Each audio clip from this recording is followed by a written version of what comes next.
Ladies and gentlemen, welcome back to Dominions 5. We're not looking at a game today.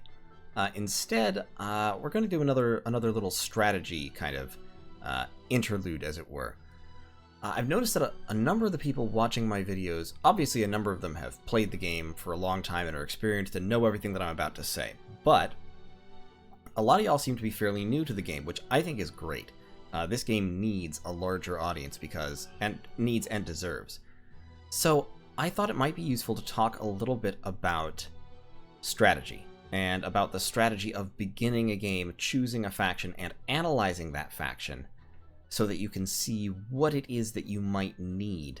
Because I think that's where a lot of people fall down. Certainly the first, 6 or 7 or 10 times I played a game of Dominions, I basically lost on the pretender creation screen. I lost when I was choosing my faction and deciding what I wanted to do. Now, obviously, your plans are mutable during the game itself, but you need to have, you want to have kind of a thrust, a basic sketch of a plan going into the game, and then that will change as you progress and according to your situation. You know, your specific research goals and all of that will always be different from turn to turn to turn. But you want to have a pretty good handle of what your nation can do before you go in. So I thought I would kind of give an example. I'm going to go through a faction that I've been thinking about lately, and go through the process of creating a god and analyzing what it is that they can do, so we can talk about kind of how that process is done. And obviously it's a longer process than what I'm going to show, but you'll see what I mean. So I'm just using the game tools here. You can go to the Tools and Manuals menu, create a Pretender God. You can also create a Pretender God for a Disciple game, which is a different game mode that we won't talk about yet. I'm going to pick an Early Age faction. The Early Age is what I'm most familiar with. It's what I play most of my games on. I have also played some Middle Age and even a couple of Late Age games, but Early Age is where I'm kind of most comfortable. And we will let's look at a fairly straightforward faction to start off with. Let's look at, well, I say a fairly straightforward faction. It might actually be interesting to look at one that's a little bit more complex. Well, let's look at Ruse, because that's a faction that I've been thinking about lately. So, Ruse. This gives you, of course, the description and all that stuff. You have humans and Chudes, so we have a non-human race. Everybody has partial cold resistance. We prefer cold scale +2. That's valuable information to know. We've got human infantry hunters and berserkers, Chude warriors, sacred Chude skin shifters. So we do have a sacred unit. Air, nature, fire, some earth and astral, and summonable beings are our magic. We have few priests and expensive priests, primitive forts, so low defense, and temples only cost 200, so we can spam temples very efficiently. So that's all interesting information to have. The core of the nation is, of course, going to be its units and these sites, so we can tell what units have to be recruited at the capital versus what units are recruitable anywhere. When you're analyzing a nation, the most important things to do, and I think I may have talked about this before, is to find out what your main recruitable mage is going to be, what your main recruitable unit is going to be, and what your most important school of magic is going to be. Also on that list is finding out if you have a really good sacred unit, because sacreds can be very important to some nations. So to go through commanders, Ruse, so we start off by looking at the commanders. Ruse has priests, which are unexceptional. They only cost 1 recruitment point, so you can recruit priests very easily. They have a scout, and their scout can be recruited outside forts. That's actually an important national quality because it means you can get a scout in every province. You don't have to look for independent scouts. And Rusian scouts are actually both cheaper than independent scouts, or about the same price, and stealthier. They have stealth 60, as well as forest and mountain survival plus snow move. So they're extremely mobile. So if you're playing as Rus, you can spam out these guys very effectively and have unparalleled vision. You have a basic Rusian chieftain, who is a basic commander. You have the Rusian wizard, who can also be recruited in all caves. So they can be recruited in caves without a fort. The Rusian wizard has adept researcher, so he's a fairly efficient research mage. One fire, nature, and then a random. Unfortunately, the Rusian mage is not, the Rusian wizard rather, is not very combat useful. You can get nature 2 out of them, which isn't terrible, but beyond that, they don't have much use in battle. If you get a fire earth random, they can spam magma bolts. If you get an astral random, they can be part of a communion, if you have a communion set up. But beyond that, by themselves, not great combat wizards. They are good sight searchers, so they've got that going for them, but this is not going to be a main combat wizard. Over here you have the Thunder Priest, who can be recruited in all forests. And the Thunder Priest is expensive, 235 gold, and an inept researcher, so you don't want him sitting around researching, but he has 2 air and 1 nature, and a random that includes air. So these guys have the possibility of having 3 points of air, or having a point of astral, which means they can link up into a communion to get 3 points of air. Or, of course, if somebody casts Storm, they can cast Storm power. That will make them Thunderstrike casters, which are very powerful. They're also sacred, which means they pay relatively less upkeep, and they can be blessed. So this is a blessable unit. This is a unit to keep in mind when you're thinking about bless strategy for this nation. Chud Chieftains can be recruited in all forests. They're berserkers and they're stealthy. So here you have stealthy commanders, which is an interesting ability. Rusian chieftains can also be recruited anywhere you don't have a fort. They are also stealthy and berserking, albeit only a little. So once again, stealthy commanders is a good quality to have, especially if you have stealthy units. Look through the units real quick.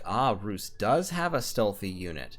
The Bear Warrior, stealthy 40, berserker +3, ambidextrous. They are undisciplined, which is a downside, but they're cheap. 18 gold, 4 resources. So these guys can be recruited in all forests. You can recruit a lot of them. They're berserking. And let's look at their stats. So they've got only 7 protections. They're not very well protected. Their defense is very low, but their attack and strength are both high.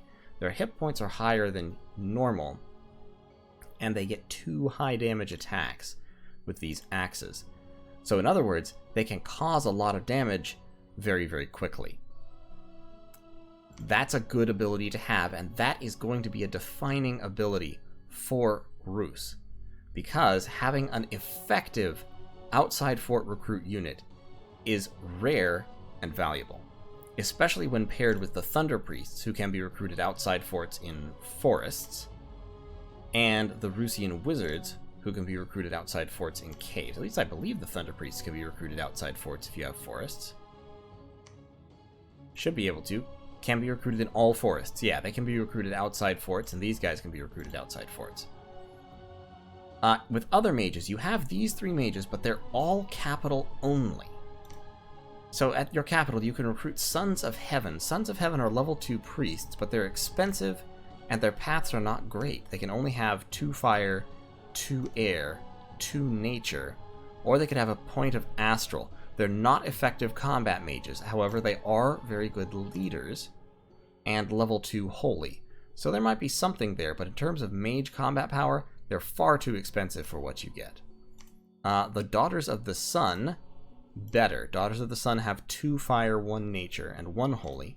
So with their randoms, they could end up with 3 fire, they could end up with 2 nature, or they could get air or astral, which aren't too useful, but at least half of them are going to be combat useful, and 10% of them will also get another random. So you have the potential, albeit rare, to get 4 fire or 3 nature out of Daughters of the Sun. More useful than the Sons of Heaven, still very expensive. Your final mage is the Porkunu.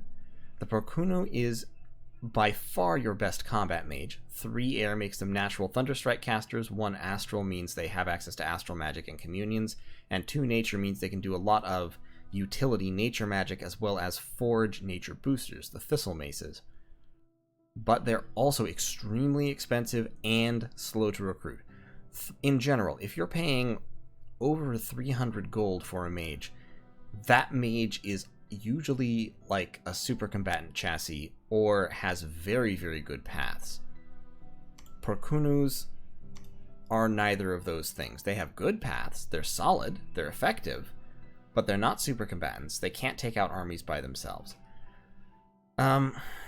what they do have going for them, and the reason why they're so expensive, is they have this shape changer werebear quality. So they can change into a bear. When you see something like this, it's time to pop over to one of my very favorite tools and one of the most important tools that a Dominions player can have. That tool is the Dominions 5 Mod Inspector. So, this is the Mod Inspector. That's the URL up there. This is actually a third-party tool. Illwinter does not maintain this, but I find it invaluable because what the Mod Inspector does is it gives you a list of all the units, all the spells, all the items, all the magic sites, all the mercenaries, and all the events in the native game. It loads them from your computer when you load them up. So if it's in the game, it's in the Mod Inspector, or it should be. By doing this, you can look at units sorted by nation. So we can go down to Early Age Rus, click on that. We can go for recruitable units, only the national ones. That gives you all the units that Early Age Rus can recruit. And if we look at, where's Perkunu? There's Perkunu. You can see Shape Changer, recruited from the Oak of Storms, capital only site. Shape Changer Werebear. This shows you its second shape. So the Perkunu can change into this bear form, keeps his paths, only has 2 item slots, 2 miscellaneous slots. But as a bear, he has high hit points, high strength, some natural protection, close to what his total protection was in human form. A little bit more combat speed and more morale, but lower magic resistance. He does have, they always had mountain survival and forest survival and recuperation. He doesn't have any stealth or anything. His shock resistance actually goes down, and he gains a point of Berserker. Unfortunately, the point of Berserker is a bad thing in this case. Berserker is good on some chassis, but on a low protection bear and a low value of Berserker, it's just going to send him crazy. So unfortunately, the Perkunu is priced at that high gold price because he has this second form, so he's tough to kill. You can see their attack sprite there, which is pretty cool. Yeah. So he's tough to kill, but since he goes berserk if he's hurt and his protection is low, this isn't actually terribly useful. It's not a great ability, to be honest. Okay, so we've looked at the mages. In general, what you're looking for in mages, I should have actually mentioned that before I went through the mages, but here's a kind of a general rule of thumb in my experience. You're looking for a mage who costs under 200 gold, is easy to recruit, and has at least 2 points in some valuable path, or alternatively has guaranteed astral magic so he can communion. So, Thunder Priests would be an example of a pretty solid mage. They have a random, and they have 2 points of air plus a point of nature. They're a little expensive, unfortunately, and they are inept researchers, which does lower their value. But, that said, Thunder Priests and Rusian Wizards do have the very, very valuable quality of being able to be recruited outside of forts. So you can put down a lab and start recruiting Thunder Priests immediately. Now, usually you want to put down forts because they help defend your mage recruitment centers, but the fact that Ruse can crap these guys out of just random woods is valuable. So that, they're a little overpriced, but Thunder Priests are probably the best you're going to get. In terms of research, Rusian Wizards are definitely what you want. For combat, Thunder Priests are what you want. Daughters of the Sun can be valuable secondary mages. They're not slow to recruit, so you can recruit them out of your capital if you need them. And they can give you access to high-level fire magic, which otherwise Ruse doesn't have. But in general, your capital is probably going to want to be recruiting Perkunus. They are, once again, they're overpriced for their effective use, because the werebear form isn't terribly useful. But they do have high-level air magic and reasonable nature magic, so they are useful. So mage-wise, what that means is, in combat, you're looking at air magic. Thunder Priests are air mages, Perkunu are air mages. You might have a little bit of supplementary other things, you'll have some nature, you might have some fire, but in general, it's going to be air magic. Earth, mostly negligible. Astral could be useful if you can set up a communion, but since you only have astral randoms, you're not going to have much by way of communion power. You might have some, but not much. In terms of units then, we've already talked about the Bear Warrior, which can be recruited in all forests. So this guy is going to be a staple of your armies, you know that. What about your other units? Well, you've got Rusian Hunters, and Rusian Hunters are very cheap and stealthy, but they're undisciplined and not very powerful. Rusian Warriors are basically just kind of standard lightish infantry. They have okay protection, okay defense skill, and 1 low damage attack. Rusian Warriors with axes are a little bit better, less defense skill, but they do a lot more damage. Still unexceptional, and 10 gold, 12 resources, not bad. Chewed Warriors are more powerful in every way, but cost twice as much gold. One interesting trait from here on in, these guys cost about the same gold and resources. Cheweds cost quite a bit more gold than resources, while being strictly superior units. Chewed Hunters are stealthy and undisciplined. They berserk. These are basically a better form of the Rusian Hunters. They don't have bows, but they do have javelins they can throw, and they do more damage. If you want stealthy troops, these guys are significantly better. However, once again, they cost a lot more gold than resources. Chewed Berserkers cost almost 3 times as much gold as resources, but they have a decent Berserker value, ambidextrous, 2 high damage attacks, and decent stats across the board. Your final unit is the Chewed Skin Shifter. The Skin Shifter takes the more gold than resources trend to an extreme. 65 gold at only 5 resources. However, Chewed Skin Shifters have a very high attack skill for a standard unit, a high strength, okay defense, low protection but high hit points, and Berserker +3 married to recuperation, as well as forest and mountain survival and snow move, so they can move very rapidly, they heal their afflictions slowly over time, and they go berserk. But there's one other quality about Chewed Skin Shifters that you have to keep in mind. Incorporate the sacred bear spirit into their bodies. The Skin Shifters are sacred elite warriors, so they are sacred, which means they cost less upkeep, and they can be blessed, and they unleash the rage of the bear when they are wounded. 1 second. Forever changed in flesh and spirit. Okay, we need to go back to the mod inspector for a second. Okay, so Chewed Skin Shifter, wounded shape, werebear. Still has Berserker +3, 45 hit points, 20 strength, and 2 attacks, bite and claw. Having multiple attacks is an extremely important characteristic for a unit, especially for a sacred unit. We've talked about attack density before. We had that discussion when we were talking about Anakites. Having 2 attacks just means you can fit a lot more attack density in a square. So Chewed Skin Shifters, for example. Chewed Skin Shifters can have 3 attacks coming out of a square because they're only size 2. Werebears are much larger and normally would have much less attack density, but since they have 2 attacks, that kind of makes up for it. On top of that, of course, these are your sacred units and they can be blessed. And they're pretty solid sacred units. They just cost a lot of gold, but they don't hardly cost any resources. So it's gold and rec points you need. You don't really need resources, and that trend holds true for almost all of Ruse's units.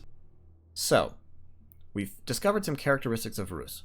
Ruse has expensive mages. Their mages are recruit anywhere. They're bog standard run-of-the-mill mages that you'll be using all the time. You can recruit anywhere, which is a great characteristic, but you'll be paying extra for that characteristic, which means that when it comes to combat, you're going to be going into the battle with less magic power per gold than most other factions. That's a problem. In terms of troops, Ruse does not require much by way of resources, but they do require a lot of gold if you want their powerful soldiers, including the Skin Shifters. And the Skin Shifters are pretty good sacreds. The qualities that make up a good unit are, of course, many and varied. Like, having high stats in general is good. But specifically when you're talking about sacreds, high hit points are a good one to keep them alive. High attack skill to cause damage is great, especially when combined with bless effects. High combat speed is good. They have slightly higher than average combat speed. And And multiple attacks is fantastic because of one particular blessing, the quickness blessing, as well as various other blessings that increase your attack skill or increase your damage. Basically, having multiple attacks is even more valuable for sacred units than it is for standard units. So Chewed Skin Shifters are easily worth blessing because they have these high damage, multiple attacks. They have one in human form, but then they have two in bear form, and they shift to bear form as soon as they're badly injured, so hey, there's something there. On top of that, they Berserk, which is often a negative for mages and commanders, but is a positive for units, because it means they won't rout, and they'll do a lot more damage. Also, Chewed Skin Shifters have relatively little encumbrance, so they're not going to fatigue out quickly. So given all that, you can take all that information now when you go to create your Pretender. You know you don't need resources, you do need money, you also need recruitment points, because Chewed Berserkers and Chewed Skin Shifters require significant recruitment points. Chewed Hunters and Warriors don't necessarily, but they're not nearly so good. You have Recruit Anywhere units that do require significant recruitment points, which often are hard to find in independent provinces. They can't be recruited anywhere, they can only be recruited in forests, and forests particularly tend to have low recruitment points. So you want recruitment points, you want gold. You also might want a blessing for Chewed Skin Shifters, because if you can bless them, they could become very, very dangerous. They might certainly be worth recruiting. You also need more money, once again, because your mages are expensive. So when you go to recruit your god, what you want, you keep in mind, you want gold, you don't need resources, you do want recruitment points, and you might want a blessing. On top of that, your nation primarily relies on air magic with a sideline in nature. In terms of research, you have an efficient researcher in the Rusian Wizard, who gives you research pretty well, but is not sacred. So you end up paying 100 gold per year. You're paying gold for research at a little lower than a 1-for-1 ratio, which is good. It's like 0. Once you divide that out by 12 to be every turn, 100 divided by 12 is, I can't do the division in my head right at the moment without pausing for a second. In any case, Rusian Wizards are fairly efficient researchers. That's 0.75 gold per turn per research point or lower, which is good. So you've got decent research, you don't need to worry about that too much. Mainly your worry, when it comes to your scales is going to be income with Ruse.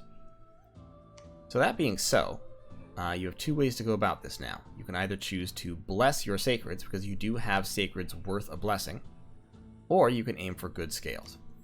If you're going to bless your sacreds, you could do worse than a Vola of the Bountiful Forest, who would also generate gems for you, and would give you access to Water Bless and Nature Bless relatively cheaply. You could do worse than a Frostfather, who gives you water and air magic cheaply, but will need some Dominion. You could... Davies of the Sun, probably not so good, does give you free fire gems every turn, which is nice. But basically, what Pretender chassis you choose is going to depend on your strategy. If all you want is a blessing, you could choose Irminsul, who is going to give you high-level nature relatively cheaply. You know, you could go up to, you could get a Barkskin blessing. Yeah, you could get level 6 nature. Go Barkskin, you could give them Resilient, but honestly I'd probably just cut this down to 6. That would give you enough design points to have quite a few scales without having to worry about anything. And Barkskin would make your skin shifters a good bit more resilient. Alternatively, if you're willing to sacrifice everything in pursuit of the bless, you could do something like this. This would allow you to take the Quickness Blessing, which gives +2 attack and defense and twice the movement speed.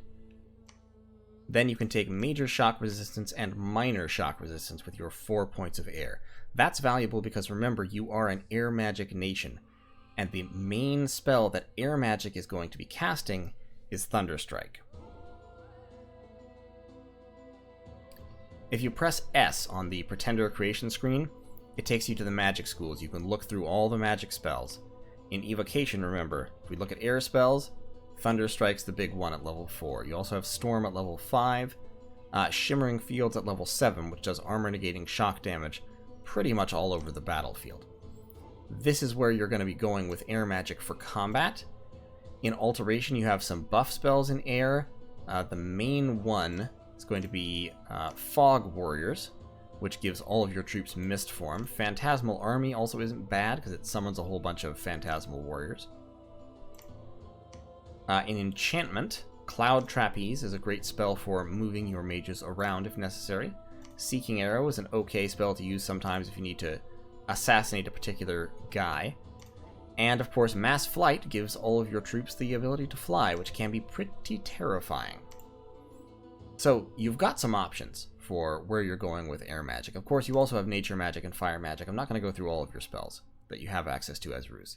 But as a Frostfather, for example, you could have a very serious blessing that would also help keep your sacred troops relevant once you start deploying lightning bolts and thunder strike en masse. Your other option, you could take the Vala of the Bountiful Forest, and then you could take a relatively small water blessing, like, for example, defense skill to keep them a little bit more active, a little bit more defended. And minor cold resistance. You already have a little bit of cold resistance. Minor cold resistance would make you mostly invincible to things like frost brands. In general, you're not too worried about cold. It will make you invincible to falling frost. You might as well take it. And then, say, that bark skin there. That would give you some points that you could even use to have relatively good scales. So, magic-wise, your selection should be guided by either what blessing you want or what spells you want to be able to cast. So, for example, if you're looking at your nation, you say, okay, I've got a little bit of nature, a little bit of earth, a little bit of fire. I've got pretty good air magic. Okay, you say, so I've got up to level 3 air. I need to be level 4 air in order to forge the air booster, the winged helmet. Okay, so if you want to be level 4 air, then maybe we take a god with air magic, like a Frostfather or a Tiwaz of War. If we take a Tiwaz of War, we want to make sure we have 4 air, at least, on our god. And with 4 air, we could take, for example, we could take the Shock Resistance Bless to make my sacred troops immune to my Thunder Strikes. Then the Tiwaz of War also has fire and earth. If we take fire, then we can get attack skill and superior morale. Well, that's not relevant because they're berserkers. But we could take attack skill, maybe 5 points of air, so we could also get some minor fire resistance. That's not actually relevant. Let's take that, because what we can do is we can go up earth to get fire and shock resistance at level 6. You see what I'm doing. I'm just kind of working out what the bless would be depending on what you want. If you take a Tiwaz of War with 4 air and 4 earth, incidentally, that also means that you can eventually use him to forge the Stave of Elemental Mastery, which boosts all your elemental paths and can make one of your air mages extremely powerful. So there's lots of different options for gods. Let's say that I want to focus on my sacreds. So I'm going to take a Frostfather, and I'm going to take Quickness, because Quickness on those bears is extremely effective when they have 4 attacks. Since Quickness does double your attacks, those bears with 2 natural attacks will have 4 when they're in bear form. Then we start to look at scales. Scale-wise, Ruse already wants Cold 3, so there's almost no penalty for kicking it up to Cold. Already likes Cold 2, there's almost no penalty for kicking it up to Cold 3, because due to seasonal variations, it's going to be Cold 3 in winter anyway. You usually want growth, and you especially want growth as Ruse because you need money. You don't actually need production. Now, going too hard into Sloth hurts your income, which you don't want, but taking a point or 2 of Sloth is fine. Luck is probably the easiest scale to dump because random events generally aren't actually that helpful, so you can dump Luck pretty easily. You can also dump Magic a little bit. Since you have efficient researchers, taking a couple points of Drain doesn't hurt you as Rus as much as it would with many other nations. Your basic researchers produce a reasonable number of research points, so that it doesn't hurt you percentage-wise all that much. That leaves you with 125 points. You can use that to kick up order if you want a little bit more income and recruitment points, which are valuable for your bear warriors. You definitely want 5 or 6 dominion, because that will control how many bear warriors you can recruit per turn. I'm sorry, not bear warriors, skin shifters. And then if you can free up some more points somewhere, you may also want to kick up air to get that shock resistance blessing. Won't quite be able to do it with this build, so I think we'll just stick with 5 dominion. There, we'll kick it up to 2, just because it'll let him cast some spells. Leaves us with 7 points left over. We are going to take this guy awake because we have to. The quickness blessing only kicks in when he's awake. If we didn't want to take quickness, we could take him dormant. That would allow us to take some minor blessings. Like, for example, we could take defense skill and major cold resistance, or we could just take defense skill times 2. That would be kind of a waste with berserkers, I think. So if I wasn't going to go awake for a quickness blessing, I wouldn't take a frost father, because I wouldn't want or need high level water. So, to recap, as it were, when you're looking at nations, you need to find your general use mage first, which is generally going to be a relatively cheap mage that you can recruit in lots of places. You want to find your general use units, which will only be a couple out of your whole unit roster. Some of the other units you'll recruit when you need them, but in general you want to find a couple of units that you will always be happy to use. So in the case of Ruse, your general use mage is the Thunder Priest. Rusian wizards will also be recruited for research purposes, but not usually combat purposes.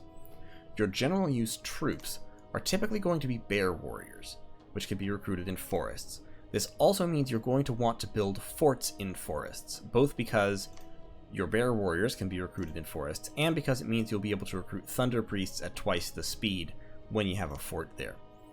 You have several cap-only mages. Unfortunately, one of them is pretty garbage, and one of them is moderately garbage, and the other one is overpriced. But the Perkunu is by far the most valuable out of the 3, so that definitely locks you in as an air magic nation. That and the Thunder Priests mean air magic is where it's at for you. Spamming Thunder Strikes, summoning air elementals, cloud trapezing, fog warriors, all that kind of good air magic stuff. That is going to be your bread and butter with a sideline in nature. That, and the existence of your sacreds, then guides the selection of your god. Knowing that you don't need much by way of production means you can trash productivity if necessary, albeit it does hurt your income, and you do definitely need income, so don't trash it too far. Knowing that you have good researchers means you can take drain safely, and that you can save up points for other things up here. After that, you have to decide whether you want your god to focus on giving you good scales, giving you a good blessing, or giving you good utility magic. So, for example, if I want utility magic, for Ruse, I could take the Eldest Dwarf. The Eldest Dwarf has a Master Smith bonus, so he can craft magic items at a higher level. So if I take him, then I don't necessarily take a high level bless, but I have a lot of points available. I can take him dormant because I won't need foraging in the early game. I can take relatively high level earth and air, so I can craft earth and air items. In fact, I could make him a rainbow, and I could take high levels in everything. With my extra points from not needing a lot of blessings, I can take, so for example, I could take fire and shock resistance. It'll only become active once he wakes up, but a blessing like that only becomes relevant in the mid-game when you're fighting other players anyway. I can take charged bodies, which creates a lightning blast that won't hurt me very much because when I have shock resistance up. So if anybody hits charged bodies isn't really a good combination. I can take precision to boost my sacred mages. My thunder priests are sacred, as are my Perkunus, and precision will help their lightning bolts hit more accurately. So I could take, for example, I could take precision times 4, I could take a point of swiftness to help my guys get to the enemy faster, I could do little minor blessings like that, and then I can use the extra points to take high scales that will help me in the game. I can even drop one of those, so I have 58 more points, I can use that to drop my temperature scale down to my preferred level, so I get a lot of extra income, as well as a lot of extra recruitment points. that's one strategy that can definitely work if you have good troops, which Ruse does. If you have very good sacreds, better sacreds than Ruse has, then it can be worth it to just absolutely trash your scales, into the gutter in order to save up the points to buy a massive blessing for your sacred units. Obviously, with this god, you can't really do it very effectively, but, if you have 10 points in a couple of different levels, then you can do things like thunder weapons and half damage from everything, plus strength and major shock resistance, and, you can do something stupid like this if you have very, very good sacred units. So, if you have any questions, feel free to ask in the comments. I know this is probably a little bit scattered. I didn't really plan this out ahead of time. I just kind of was struck by the idea and went ahead and did it. Nation analysis is, of course, an extremely complicated topic, and you do kind of have to feel it out. But that's kind of the general steps. You find your go-to mages, you find your go-to troops. Then you go look at your god and you say, okay, what can I do with this god, or what chassis can I get out of all the available options that will most effectively support what I want my troops and mages to be doing? So like, the Vola of the Bountiful Forest, honestly, I probably wouldn't get, because a water gem is not going to help you much. It'll help you some, but not much. And a nature gem will be helpful, but not nearly as helpful as air would be. So something that would get you more towards air magic would probably be more useful. For Ruse, which can expand pretty well, you don't necessarily need an Awake Expander, but it can be very useful. So getting like a Svartalf Master Smith that can get magic paths easily and can turn into a Lenormand could be useful. Or getting an Earth Serpent could be useful, albeit expensive. Who else is a good expander? Dragons are always good expanders.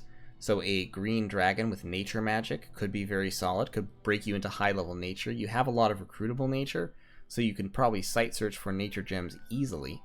So this dragon might be able to help you expand it, then later on cast Mother Oak or some similar high-level nature spell. There's a lot of different strategies you can use, but it all starts with figuring out what it is that your nation does well and what it will do badly. So in Ruse's case, in general, Ruse will do troop fights pretty well, it'll do air magic well, it'll do nature magic pretty well. Beyond that, in terms of magic amounts, it's going to be weak, so leaning on your magic in the early game is going to be hard. You won't have enough of it to make that functional. You're going to have to rely on your troops, particularly your bear warriors, which can be recruited everywhere, and potentially, if you go for a heavy bless, your skin shifters, which with the right blessing can be extremely difficult for people to deal with. So, like I said, if you have any questions, comments, concerns, want to tell me I'm wrong, or tell me I'm right, ideally, leave them in the comments below, and I will see you in the next video. Thank you all for listening to my rambling. Take care now.